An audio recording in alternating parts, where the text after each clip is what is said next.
നമ്മളിതാ നെയ്യ് ഉണ്ടാക്കാൻ പോവാണ് കേട്ടോ. അപ്പം നെയ്യ് ഉണ്ടാക്കാൻ നമ്മളിതാ പാലിൻ്റെ പാട എടുത്ത് വെച്ചിട്ടുണ്ട്.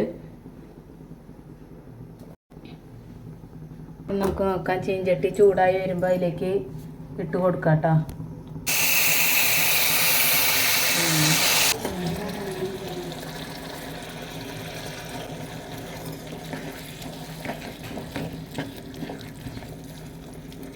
ഇതായിട്ടാ നമ്മൾ പാൽപ്പാടൊക്കെ ഇതിലിട്ടിട്ടുണ്ട്. ഇനി കുറച്ച് നേരം ഒന്ന് ചൂടായി കഴിഞ്ഞാൽ നമുക്ക് ശുദ്ധമായ നെയ്യ്.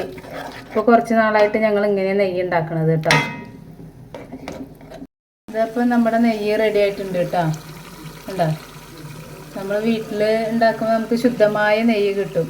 ഇനി ഇത് ചൂട് മാറിയിട്ട് നമ്മൾ അരിച്ച് ഡപ്പയിലാക്കി എടുത്ത് വെക്കുകയാണ്. ഇപ്പോൾ കുറച്ച് നാളായിട്ട് നമ്മൾ തന്നെ വീട്ടിൽ നെയ്യ് ഉണ്ടാക്കുക. പാല് വാങ്ങിയിട്ട് അതിൻ്റെ പാടെടുത്ത് വെച്ചിട്ടേ കണ്ടോ. നമുക്കിങ്ങനെ ഉണ്ടാക്കി നോക്കിയോളൂ കേട്ടോ. എന്നിട്ട് നമ്മുടെ നെയ്യ് റെഡിയായി. ഇത് ഇങ്ങനെയായി നമ്മുടെ നെയ്യ്. അപ്പോൾ നമുക്ക് എല്ലാവർക്കും ഇങ്ങനെ വീട്ടിൽ പരിശ്രമിച്ച് നോക്കൂ. നല്ല ശുദ്ധമായ നെയ്യ് ഉപയോഗിക്കാം.